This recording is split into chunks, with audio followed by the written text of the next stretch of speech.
All right, everyone, excited to have another guest today on the podcast. Today, actually, of the founder of Knucklehead Media, and actually, he is a podcaster himself, and he now produces our podcast, which is kind of interesting. Also, Marine. We actually let me turn it over to Steven. Actually, normally we like to go through the bio and just say how wonderful person is and just give their highlights. But Steven, being proactive, literally sent me his bio 20 seconds before the podcast started. So I'm not going to read his brag sheet. He can chat a little bit himself. He's a Marine. The fact is, the name of his company is Knucklehead Media, which is as everyone who's a veteran understands that term. I think is pretty awesome and endearing at the same time. So, Steven, welcome to the show. Appreciate you having me, bud. Appreciate you having me. Appreciate the audience taking the time to listen. Listen, you probably tune into Brett because you like listening to innovative ways to lead, innovative ways to, quite frankly, just set yourself up for financial stability. I'd be interested, what it is that you listen to Brett for. So if you're listening to this, the action item is go back to your favorite social media channel, how you got introduced to Brett, and let him know what it is that you like about not just this podcast, but what it is about the value that he's adding, right? Because if you run your business and you've listened to a bunch of episodes before, he's got Marine colonels on all the way up to producers and a wide variety of different folks. So there's something about what Brett does that you like. So make sure you let him know. Steve, stop plugging already, dude. You're the ultimate sales guy selling already. I do appreciate it, but stop it. We're here to talk about you today. It's about me. This is about you. People are plugging in to listen. This is about know. Hey, listen. This is about you, brother. We're telling your story today, not my story. I'd be happy to do that. So appreciate that. So when you're in the Marine Corps, tell me about you, where you grew up in the Marine Corps. Just 2-second kind of career story there. Yeah. So I joined the Marine Corps after playing college football. So I had the intent to go back and finish college in the MESET program. I actually didn't get selected in the MESET program. So I played college football, wanted to. Where'd you play? Where'd you go? Play professional. I played in Nebraska. And I played guard and tackle. I guarded the water bucket, tackled anybody who came near it. And I didn't do a great job of really establishing the athletic success that my brothers had. My two older brothers played college football. Both of them played at Texas A&M and at TCU. So had a great family upbringing from an athletic standpoint, and wanted to join the Marine Corps. It was quite frankly just to get some things sorted out financially, and then from a stability standpoint, I felt like the Marine Corps added a lot of challenges that some of the other services didn't offer, and I wanted to do something hard, and the Marine Corps was there. So I was a logistician. So if you're familiar with the Marine Corps, the uniform that has like the red patches on the side of their camis or on the cover, that's what I did. Landing support specialist. So I was a logistician, move stuff, move people, move things all over the world. Was stationed 3rd MLG for pretty much the entire time that I was active duty. So I was in Iraq 2008, 2009, forward deployed, did a few exercises on active duty, and then joined the reserves after we separated from active duty in 2010. So spent all together about 10 years in active and reserve. Had a blast. Had some great people, some incredible relationships after the Marine Corps as well, which I don't know about you, Brett, but I just didn't have. Those of you who are listening too, if you spent some time in the military, you probably didn't join with the anticipation that afterwards you were going to have a network of people who understood what you went through, who could support you either in your business or your endeavors, or just kind of go down memory lane. It didn't happen. I didn't think about that ahead of time, but it's been incredible to be able to, rekindle and have good relationships with people after the military too. Now, I think along those lines, you were you were in Iraq. You had some combat tours. They were there. I was out before that. I got out before the second Ground War started, and it's a different mindset. That it took me really, really until, I hate to say, this year, when it finally all came together. And that means I've been out for 20 years for it to coagulate essentially and resonate again with me, where, I have this network. I should tap into it. And I've talked about it multiple times before in the past. I'm not going to do it again. Why I think the issue is my own head trash. Yeah. But now that we're doing this, and now that we're having these conversations, and now that right after this podcast, I have a call with another veteran that I have met before from LinkedIn. Actually, I always like to throw this out there. Are you a client of mine? I just like to throw that out there. No. Okay, good. So we're not clients. So this is, and we met on We met on LinkedIn. LinkedIn. Yeah. Yeah. We That met shows on the LinkedIn. power of LinkedIn and what it can do. So if you're not down on LinkedIn yet, get down on LinkedIn. If you need help with it, I've got contacts who are veterans who will help you with LinkedIn if you need help with LinkedIn. There's a lot of guys out there. Actually, this morning we had our monthly veteran entrepreneur masterclass group Zoom meeting, Zoom call, and one of the gentlemen on there actually has a book he wrote. He's a colonel in the Army, and he has a 5-minute book all about LinkedIn and networking and how to get the most out of LinkedIn. So I can provide that link if you guys want to learn about that book. Just reach out. We can chat about that. But you chatted about something, Steve, which resonated a little bit. You did 10 years. Normally, hey, it's 4 years or it's 20 years. So talk to me about 10. What was the mindset? Why not? You're already halfway. You kind of done with it, or check please, I'm full, or why not push? Why make the decision to get out?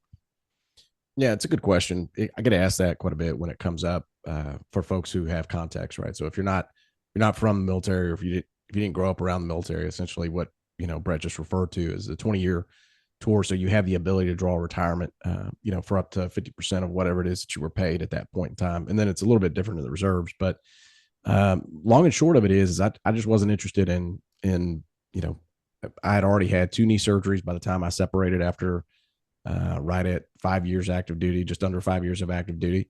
I was getting beat up. Whenever my first, my wife and I first gotten out of the military, essentially my career pursuit at that time was I was going to go start a personal training business with her, and we were just going to go run and raise kids together. We were going to go, be in Austin and build business and do a lot of cool things. If you're into working out, that type of deal, there's actually an outside group called, or they do outside workouts called Camp Gladiator. There was a woman who won American Gladiator, and then Hallie, I think is her name, and she had started this outdoor group fitness workout, and we were living in Austin at the time after we got off active duty. And we had spent 4 years in Okinawa, so we had an opportunity. My wife got a chance to go over there, live with me, which was fantastic. She stayed there. She rode horses all the time. Okinawa is a tropical island. It's a beautiful place for somebody who's not having to go to, the Marine Corps office every single day. It's a great place to live. You can go and experience a lot of the culture. We were able to vacation in Thailand. So I'm telling you, the opportunities that the Marine Corps, the military provided, were well beyond what this knuckle dragon, goofy headed Marine had whenever I first joined. If you back up even a few steps from there, before I played college football, my dad had left when I was about 14, 15 years old.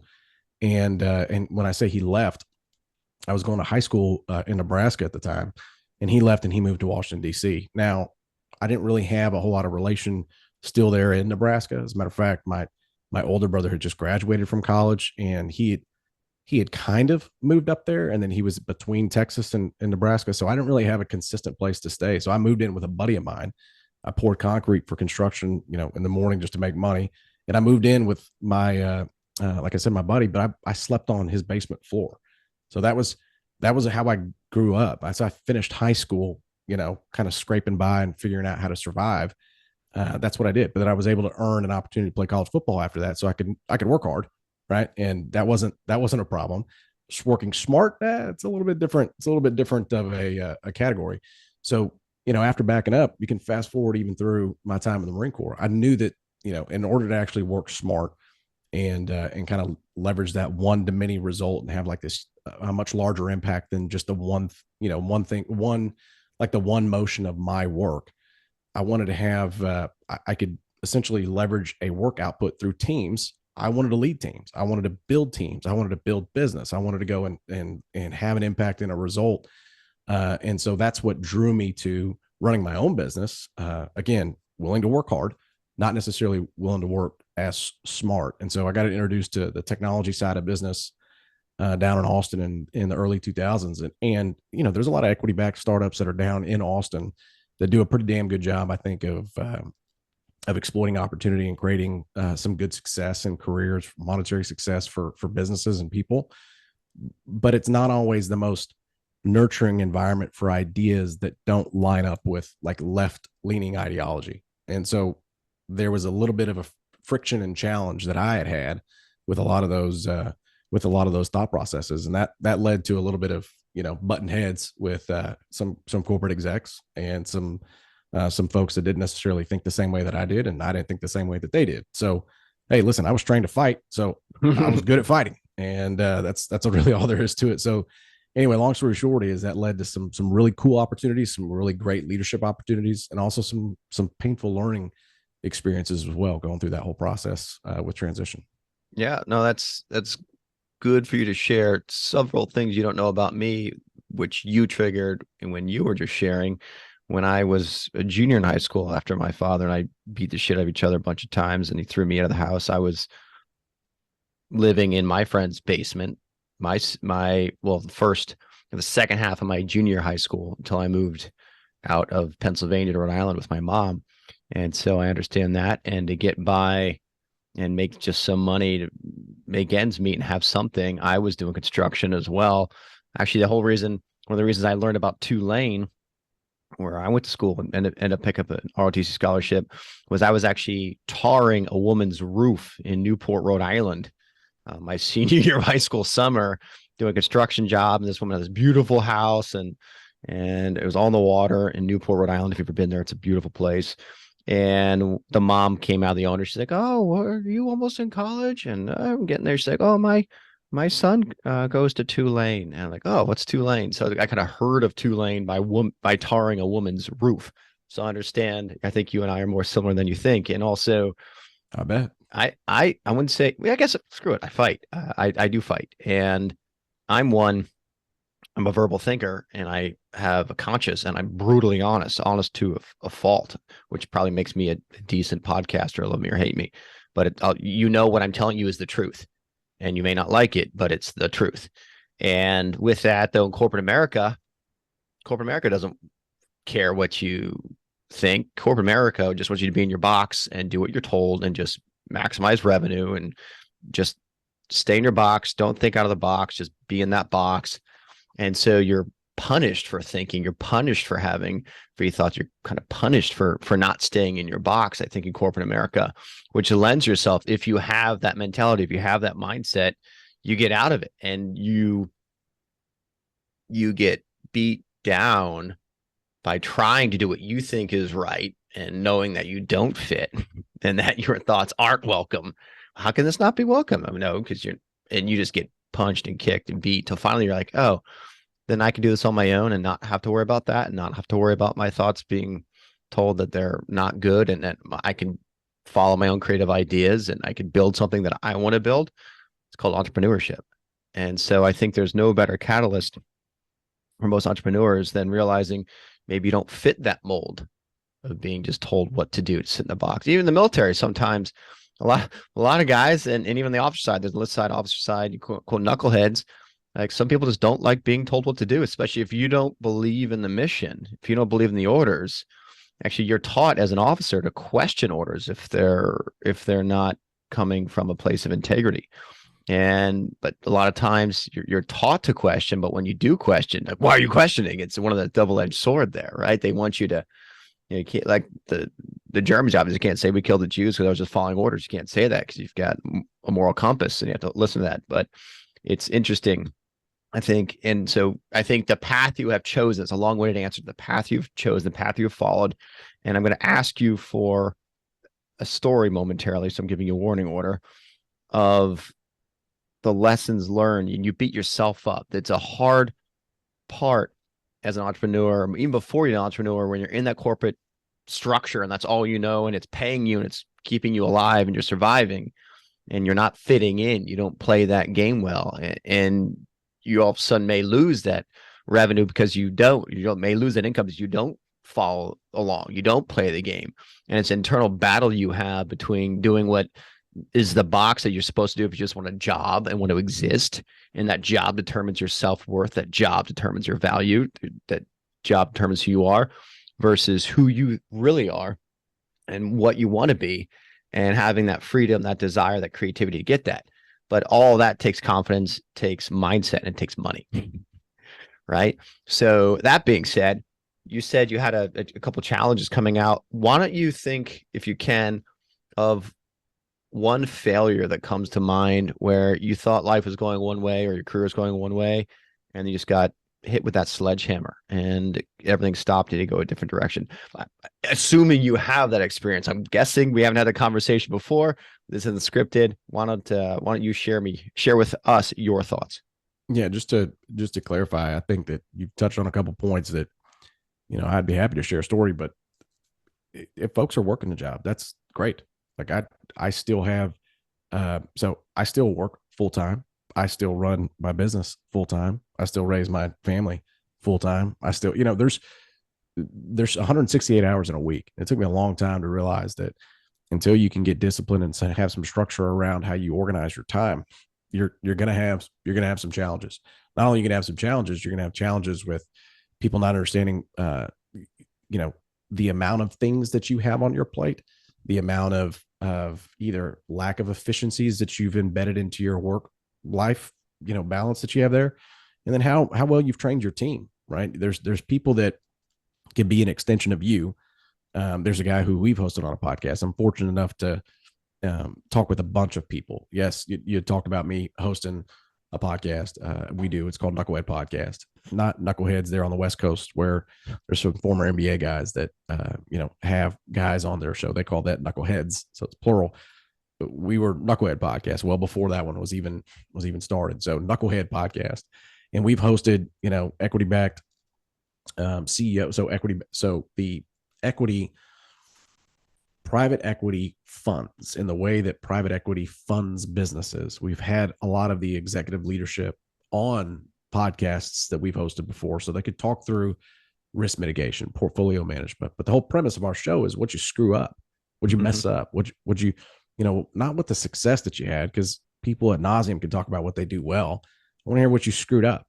And so the thought process of how those teams are ran and how funds are managed and how mistakes are avoided, you can learn from other people's mistakes. So that was the whole point of the premise of that show, right? And personally, I have stories. Before I move forward, and so some of those people can learn those experiences in a job, and if that's what you're doing, don't feel like in today's social media oriented world that you have to go and start a business or go be a consultant or go and do a thing that's on your own, that you stand up on your own to go and be effective. You can be effective where you are at whatever company you are at. And people went to college for that. A lot of times people's families sacrificed decades and years of their life to save money, to scrape together to go pay for that education for those kids. And so that's a tremendous source of pride for at least the generation that came before us to provide that opportunity for our generation. And so it's not lost on me that there's a significant amount of value in that process. There may not necessarily be as much value in the diploma as there used to be, but my point is there's still value in the network. There's still value in the process. And if you're, just going to dismiss, one pathway to revenue, which is essentially what people create their, have jobs for, then I think it's a lost opportunity to appreciate, really what that is. And I think that that's something that's been the biggest change for me. Rewind the clock back 15 years. 2006, whenever I got out of the Marine Corps, one of the things I wanted to do is I just wanted to go affect change. I wanted to go help people. I wanted to go and make a boatload of money. and I think a misnomer that I had is you could just work your way into making that happen without course correcting or having a mentor with a vested interest in helping you achieve or accomplish that objective. So business that we ran was personal training. It was real simple. My wife and I, she was a certified personal trainer. I failed my personal training certification test 3 times before I got certified.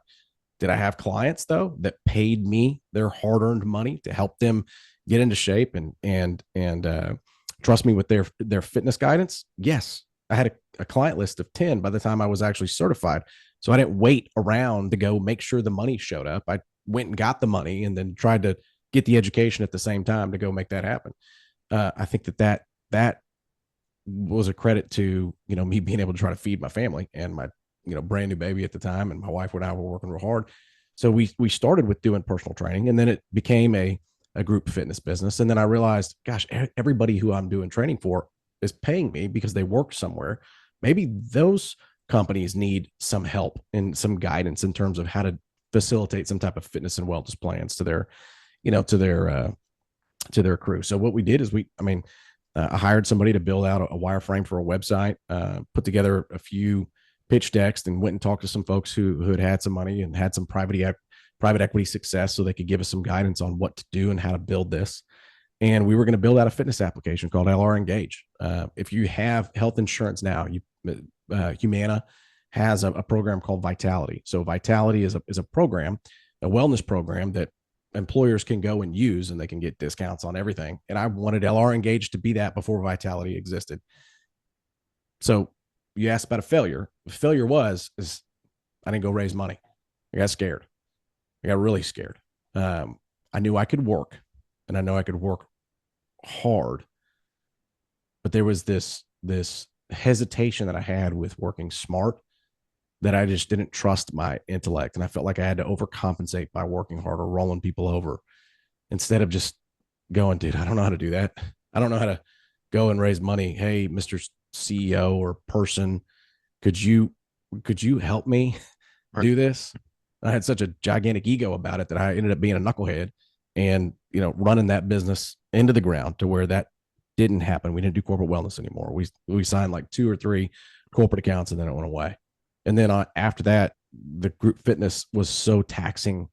We wanted to have another baby. We had another brand new baby, so we got 2 kids at the time, and it was like, it was time to work in sales and get rewarded for that skill, as opposed to get rewarded for that skill, then go and deliver against the service, and then go and then just that whole cycle of, messing up a service-based business, which is, how we tanked, or how I tanked, our first service-based business. So yeah, it was a very painful experience, but it was also a very good learning experience. Had I had taken more time to be more humble, not have an ego about literally everything, and ask for help, it probably would have worked differently. Thank you for sharing that. So there are a couple of things there too. So going back to the path itself, the same thing. I've only been an entrepreneur for 4 years, and I had the corporate umbrella. In our industry, the industry is designed to keep you at a big firm. In wealth management, you get Merrill Lynch, UBS.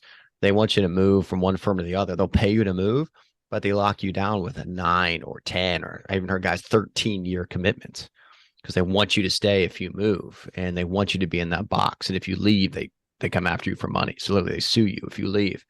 So it's a culture where you're not rewarded to think independently or doing something different. So to your point, sometimes you're in the game. If you love that game and you fit in that game and you like the box and you're happy and you're making good money, you have a good lifestyle, and stay. There's nothing wrong with that. And that's, most of America's like that. But there are certain mindsets where you don't fit in there, but you want to fit, right? Because everyone else fits, and what's wrong with you? And so, like you, well, I won't say like you, but for me, you had to go out and then you learn, try and figure it out, and you don't have those skills. And then the worst part is you try and find people that have those skills, and it takes you, and you're so trusting because you don't, and they know that, and then you'll spend money on people that you think can help you, and they just waste your time because you don't have the experience to know. So you're learning experience through failing and trying and failing and trying. And I agree. I think getting a mentor can shorten that. But how do you get a mentor? Like you threw something out there, which you kind of just casually said it.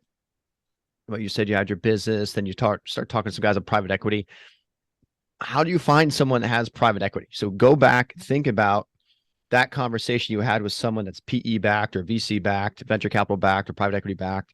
And how did you meet that person? And then how do you go from being, I'm Steve, the gym guy who got nice muscles, to let's talk about raising capital and funding businesses? That's a completely different conversation. So do you mind talking us through that process, how that actually happened? Because that's actually a distinguishable event where you go from not having a contact conversation to having conversation, and that changes things for you. So when is that actual moment? Do you remember that moment? I would say that it was a series of conversations. So to back up and to put myself back in the early 2000s. Yeah. Think of that first conversation. It was So I'm trying to put this in actionable steps. So if you're listening to the first, to this for the first time, there's this misnomer in the military that you you can work really hard at whatever your MOS is and your occupational specialty. And so that typically a promotion is associated with your technical competency in whatever your thing is. In that technical competency, the more skilled you get, or the more skills you accumulate at doing that thing, or the more familiar you are at the different pieces of machinery or pieces of technology that lead to or that attribute success to that particular technical MOS or technical skill set in that MOS, that you're going to be successful or that you're going to get promoted. And then you associate or equate promotion with accomplishment. And so that misnomer is that same context is applicable in the real world. So you have this structure and you have an arena to perform in whenever you're in the military. Same thing with athletics, same thing with school. There is we can agree, Brett, that there's a trajectory and a steps that you have to go through in order to get certifications and go through the whole process. There's literally like a step that you have to go through. Meeting somebody is just meeting somebody. Talking to somebody and saying, hi, hey, how are you? Man, I like your shirt. Hey, how's it going? Where do I know you from? And that skill of just being curious about somebody circumvents all that other structure and bureaucracy that I just talked about. And I'll give you an example. My wife is incredibly charismatic. She's so fun. She's so engaging. She's interested in everybody. She's interested in everybody. People just gravitate to her. So she happens to meet this guy. I don't know how she actually met Jeff, but the more and more that they discussed things and the more and more they started talking, it turns out that this gentleman wanted to train with her. And then in addition to that, he had a bunch of buddies that were similar to him that worked in technology sales that also wanted to train with her. Well, she can't train more than 5 or 10 people at a time. So that group fitness class became this incubator of people who happened to be in private equity. Now, you might be listening to this and going, okay, so you just happenstance found this group of people that were in private equity because your wife was charismatic, and was able to gain a client that led to a group fitness session. Yeah, that's one way that we met a group of people. The way that met I'm going to cut you off. I'm going to cut you off because you didn't answer. How did you meet that? She met that guy somewhere. It was online. Was it Match.com before she married you? Like walking down the street. There has to be some catalyst for a conversation. It was at the gym. Okay. He was already there and she was there. Yeah. It was a matter of convenience. So over the course of meeting him and finding out a little bit more about, where he got his start, there's something called angel investing. And he talked about this this network of people called the Central Texas Angel Network. In the military, they have a group. Excuse me, for veterans, there's a group called Bunker Labs that's backed by a bunch of businesses that want to help veteran businesses. And so you can use Google to kind of search those respective terms and then put yourself in a position by actually physically going to the results of wherever those locations were and going and talking to people because they have events that are available.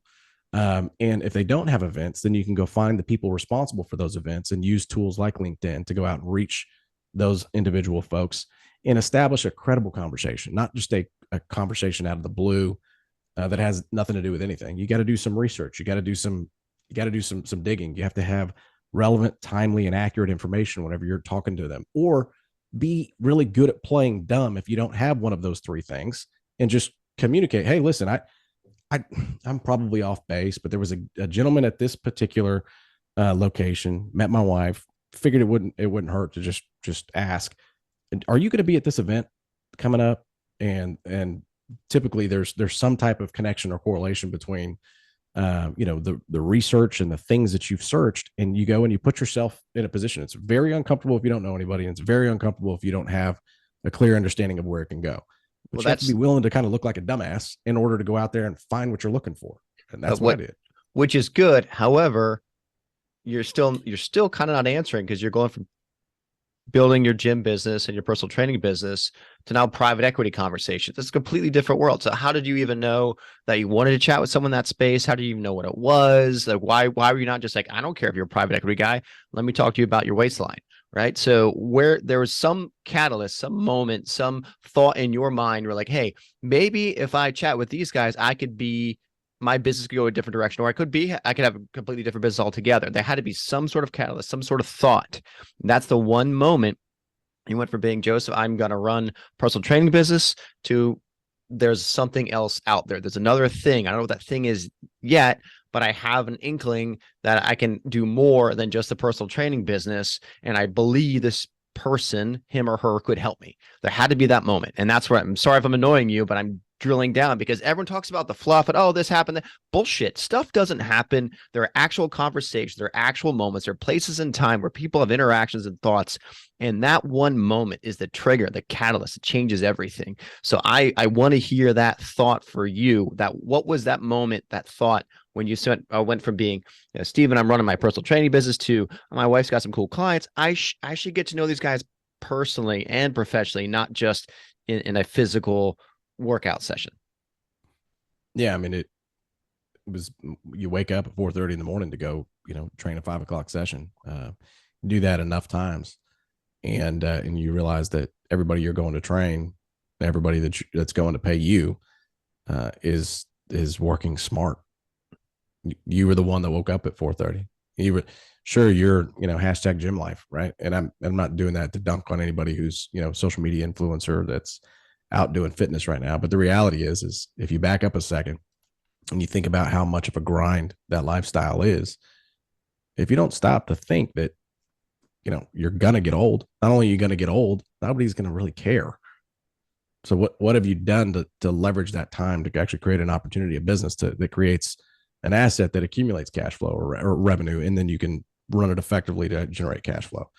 So yeah, I got tired of waking up first thing in the morning and training other people who, had a bunch of those resources. And so, a lot of it led to, I described a little bit of the process just a few minutes ago, but yeah, I got tired of waking up first thing in the morning and training everybody. That's what I wanted to hear. And that makes sense. And that's real. So thank you for sharing. Yeah. And Giselle's here. She actually works, as you're sharing this, she's listening to this conversation, but I have conversations with her all the time. She loves the gym. She goes and she trains. And I'm like, hey, but just sink your heart here, and it could be your gym, and people are coming to work for you. You're not people will pay you to help them, and you can own that gym, but you don't have to be there. And it's a different mindset. Here, let's pause for just a second, because I think this is important. Let's not pause. Let's keep it going. What stops everybody, not stops everybody. What stops most people is exactly kind of what I was alluding to earlier, and I think you've touched on it maybe a time or two, and that is how do I do that? And if I don't know how to do that, then therefore I cannot do that, which is kind of a half truth. And the reason why it is yet to be determined and still a half truth is you have the ability to look like a dumbass or a goofball or just not know, or just be curious about somebody who's maybe a little bit further on down the line and ask them about what maybe the next thing you should do is. I mean, we call that process kind of get some wins, right? And a lot of that came from a very, very dark period of time in my life where I talked about how do you generate the momentum necessary in order to get yourself a win? Well, you got to start getting small wins. And then those small wins accumulate over time, and you develop the inertia and the momentum to string together a few good weeks. And those few good weeks are progress towards a much larger goal. And you'll look back and you'll go, oh shit, I've made a significant amount of progress towards the objective that I didn't even know how to do whenever I started this whole journey. And a lot of times you'll end up changing your goals in the process. And so my encouragement to you is, if you're listening to this and you're in that moment where you just don't know, Brett talked about LinkedIn. Brett talked about how we met, and Brett talked about how, there are people who are stuck at, I can't remember the wealth management companies, but you listed a few of them. If you're thinking that, geez Louise, here's a gentleman right here who just said, contact me on LinkedIn. I did that 4 years ago. If you're where he is, reach out and talk to them and get some process. And if you're a veteran who's listening to this, geez Louise, reach out to both of us or the other 50 people that he's had on the podcast and go listen to one of those guys. What a great resource to have. Yeah, I appreciate. Thank you for sharing that. I think you're spot on. And so the challenge of this podcast, I'm sitting here, I'm in the moment, I'm present, I'm thinking, and I'm thinking about myself. Obviously, I'm thinking my own business, where I'm going, lessons learned, and then thinking of the points that we've made and lessons that we can share to help other people not have to go through the same trials, tribulations that we have. And with that, these are the points that what you just shared, I've shared before, but I'll do it again briefly. This is your identity and your role. As part of Sandler training. Sandler's a sales program. Sure. I don't have a Sandler coach right now, but I read the book. And just quick summary again, your identity, if the first time you've heard me say this, your identity scale 1 through 10, you're always a 10. You are an amazing human being. You must love yourself. You are who you are. You're a great human being. Now, all the roles that you play throughout the day, you could be horrible.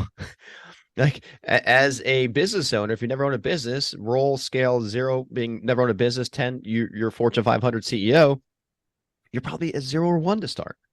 And that's okay. And then having the wherewithal to say, I don't have these skills. And then if you're going to learn it yourself, you put yourself in a position. If you like to read books and podcasts and do things, you do it on your own. If not, you get a mentor and you get a coach and someone who has already built a business or is already successful in whatever industry or field where you want to be. If it's entrepreneurship, find someone who's already built a business, several businesses, and also find someone who's failed with the business and several businesses. So what you shared briefly is a different kind of mindset. You're saying, hey, I'm in this new area. I have to takes a while to get a couple wins, and like a small win. What you're actually saying is like, hey, I'm actually going to go out and I'm trying to win, but in order to win, I don't know how. So I have to fail. Oh, I learned from these failures. I have some experience now. Oh, I'm using these lessons learned to have a small win. Boom, I got a win now. But to get that win, I had 5 or 6 failures.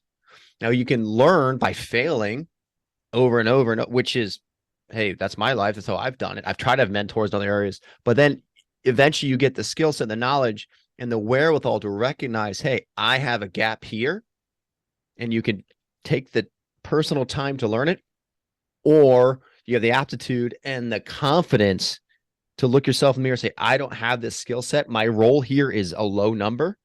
I can find someone, or I'll find someone that has that's done well. And there, boom, there's LinkedIn again. Whatever field, whatever is you're looking for, you can put in the search field, put a geographic area. There's probably 10 people who have already done what you're doing or are in your area that have the experience, that have the lessons, that have the fortitude, that can say, sure. And guess what? Most people love to help. Yeah. There's all the training techniques out there like, oh, send an email that says, hey, hoping you would help. Now, that's disingenuous, right? If you use it that way, you're trying to be manipulative. But if you generally reach out to someone, are curious about them first, ask them genuine questions to learn about them first, and say, hey, well, thank you for sharing. Now, I'm trying to do this. Would you be willing to share just some of your thoughts, good, bad, or ugly, on what I'm trying to do? And if you were me, how would you accomplish this goal? So I think what you were coming to, and the point that's coming from all this, it's number one, it's knowing it's okay to know you don't know something, and having that conversation. I don't know this. And it's okay to say, I don't know. Doesn't mean you're a bad person, because your identity is always a 10. That particular role could be a 0 or 1, and that's fine. So how long would you think it's a maturity thing coming back to you? Just a life experience when you go from being the young, egotistical hard charger, so to speak, which can do no wrong, you're invincible, you're going to live forever, to, oh shit, I don't know everything. I can learn from some people. I should shut up and use my 2 ears more than my 1 mouth, right? Because 2 to 1 ratio, and learn. What do you think that moment was for you? Well, I mean, there's books that were provided as a good resource. Whether or not I chose to read them was a different topic. So, you touched on podcasts and books and mentors and folks that you can go and talk to. Because I've read a lot of them. I've talked to a lot of people, and I've listened to a lot of podcasts. There's a lot of really good resources that are out there. In the end, as a man, as a husband, as a person who very has family is very high in terms of his value set on his list of things that are important. It was really the result of my work and what was it providing for my family. And I can be in control all day long and not listen to people and not, do my own thing, that type of thing. But the reality is if it's not producing an income, at the level that you want to go and produce for your family and go and provide opportunities for your kids and have them have a better life, then, what are you doing it for? That's for me. So it was a lot of honest conversations with my wife. Being married is a very big deal to me. And also in some of those books, it talks about how one of the biggest indicators of success is choosing the right partner. And, for a man, I think you're going to be,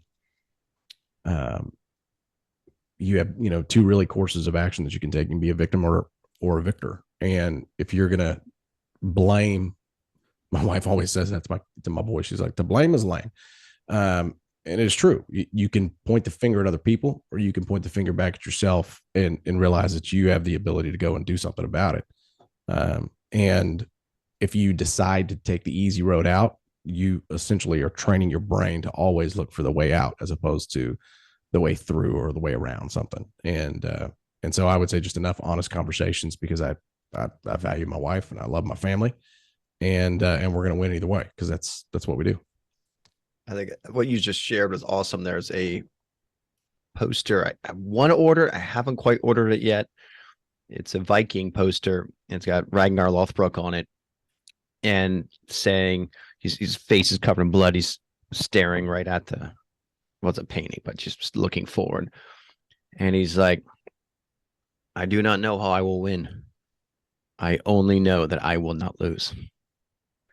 And I shared with Giselle, she's like, that's you. And that's you sound like me there. And you either have the mindset like you're going to make this work. You don't know how. You don't know how, but you just know you're not going to give up and you're not going to stop and you're going to keep trying. I think that's the biggest part, because there are going to be obstacles. Life itself is a huge obstacle. And there's going to be good days and bad days. We all know that already. And when you have those real bad days where the world's just no, and you have to look yourself in the mirror like, my eye is a 10. I'm an amazing person. I'm an amazing human being. And for you as a husband, you give yourself a high roll. That score is good. Father, high roll. And then whatever it is that just beats you down, learn, pick yourself up. Let's go again. And failure. Let's get a small win, because enough failures, you will get a win. Cold calling, every no is a step closer to a yes. There's only so much time. And just keep telling me no, because every no you tell me, I feel better because I'm getting closer to a yes. And just that can be applied to anything in business.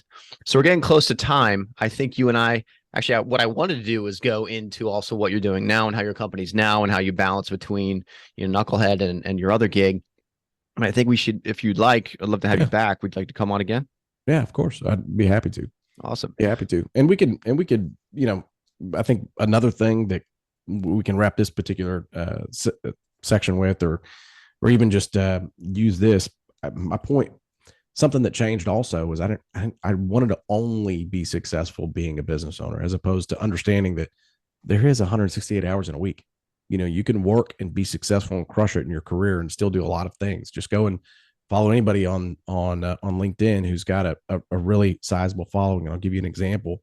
Adam Boyd comes to mind. Adam Boyd, he's out of Boston. Scott Leese, he's out of Boston. Two great people. One of them's a Sandler coach who happens to run a private equity company. Didn't always do that, but if you go and you pay attention to what he's doing, he does phenomenal work. He was a football coach for a number of years. Just a phenomenally smart, hardworking individual. And I guarantee you, he would answer whatever questions you had if you wrote him directly. Engage with his content first, but send him a message. And then Scott Leese has got a Patreon group where folks who are sales leaders who work in the private equity space, who want like blueprints and playbooks and all of that stuff, go and check out his stuff. Now, I don't always agree with Scott because, he's a little bit of a different dude, but he's got a very unique perspective and undervalued perspective, in my opinion. That is the value of the dissenting voice, the one that doesn't always agree with what the direction that everybody's going. He always seems to be kind of going the other direction. He's got very sound tactics in his implementation policies, or his implementation of whatever the playbook is. If he was the VP of sales for an entire organization, he's going to go and do the thing first himself, even as a 40, 50, 50-year-old who's done that so many times, he doesn't necessarily need to anymore. The fact that he is willing to, and then go and tried and true and go and do those things, he can go and then teach it, scale those systems, and pass it on to somebody else who's responsible for maintaining and optimizing them. So those are just two individuals who have walked and chewed gum, worked and built a business, done some good things that you can go and do. So it can be done. Awesome. That's a great way to finish it. So, Stephen, for someone who wants to reach out to you or learn about what you do and how you help other people with podcasts, if there's any interest there, how would someone reach out to you? I'd start on LinkedIn. You can send me an email. You're probably going to get a faster response on email, but you can go the LinkedIn route. I'm terrible at responding to the IMs there, but you'll get my attention via email if I also see that it's, that you're sending me an email after having engaged with some of my stuff on LinkedIn. So tell us your name, your full name. Oh yeah, Stephen. Yeah, Stephen is STEPHEN : just like the body part, COLON. Life would be a pain in the ass without a hardworking colon there, Brett. So it's the easiest way to remember it. You've had that for a while, right? You've had that for a while. And do you have a website or anything like that? Yeah, you can go to knucklehead.agency. That's the best way to get in touch with us and the agency there. You can fill out a web form. We'll get back in touch with you. One of our folks will. Awesome, man. This is great. Well, thanks so much for being here. And I'm Brett Henderson. You guys can reach me SWE90.com, strategicwealthendeavor90.com. And if you have any questions, you can call me directly. Normally, you'll speak to Giselle, 310-491-7045, 310-491-7005. Jeff, this is great, brother. Thanks for being here. Semper Fi, man. And if you haven't subscribed to the show, go to your favorite podcast app and download and subscribe, leave a review, let them know what you think. I'd be interested too. Heck, that'd be great. Awesome. Thanks, brother. Appreciate it. Have a good day. We're out. See ya.